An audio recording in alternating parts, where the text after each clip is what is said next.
Ana mau tanya, apakah diperbolehkan seseorang menaruh di rumah atau tempat usaha tulisan Al-Quran yang dibungkus kain yang diberikan oleh habaib atau kiai dengan tujuan agar tempat usaha tersebut berkah, dijauhkan dari bencana, godaan makhluk halus, laris dan lain-lain.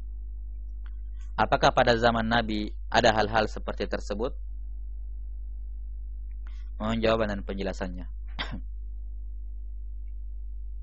Baik. Masalah ini menjadikan Al-Quran kemudian dibungkus dalam kain dan seterusnya, ini termasuk dari bentuk-bentuk tamaim, menjadikan Al-Quran sebagai azimah, jimat. Iya. Dijauhkan dari bencana, godaan makhluk halus, laris dan seterusnya. Ini termasuk dari bentuk-bentuk menjadikan Al-Quran sebagai jimat. Iya. Dan menjadikan Al-Quran sebagai jimat, ini masalah yang pertama dulu kita bahas ya, masalah dari sisi akidahnya dulu.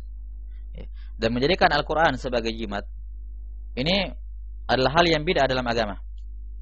Hal yang bid'ah dalam agama, walaupun tidak sampai dalam jenjang kesyirikan, cuman ini adalah hal yang bid'ah. Kenapa kita katakan tidak sampai syirik? Karena Al-Quran ini memang sebab syar'i dan kauni, ya kan? Kalau orang mau lepas dari bencana, Al-Quran bisa nggak melepaskan dari bencana? Bisa. Kan begitu. Al-Quran bisa melindungi dari godaan makhluk halus? Bisa kan? Al-Quran bisa menambah rezeki? Kan bisa. Mafhum? Jelas, secara syar'i dan kauni Al-Quran bisa memberikan semua ini. Cuma sekarang bagaimana caranya Al-Quran bisa memberikan masa seperti itu? Caranya dengan apa? Dibaca, tadabburi, diamalkan, bukan dibungkus seperti ini atau digantung-gantung. Maka ini masuk dalam kategori bid'ah, yaitu mengerjakan sebuah amalan dalam agama yang tidak sesuai dengan petunjuk Nabi SAW. Jelas ya? Ini kalau dia yakini Allah yang memberikan rezeki, Allah yang ini, Allah yang itu, Allah semuanya yang ini. Cuman dengan sebab Al-Quran. Saya gantung di sini.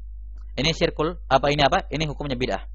Menurut pendapat yang paling rajih di kalangan para ulama, bahwa menjadikan Al-Quran sebagai jimat ini adalah bid'ah dalam agama. Tapi kalau dia yakini, dia yakini dari perbuatan tersebut,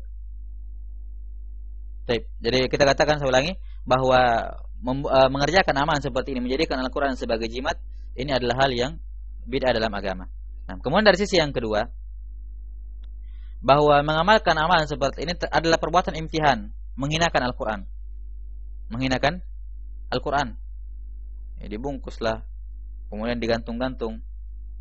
Ini menjadikan Al-Quran sebagai sesuatu yang mahjur, sesuatu yang ditinggalkan. Mengotorinya, berdebu, atau kemudian hanya dijadikan gantungan seperti itu, dijadikan seperti hiasan. Menjadikan seperti hiasan. Ini semuanya merupakan bentuk penghinaan kepada Al-Quran yang sepantasnya dijauhi oleh seorang muslim.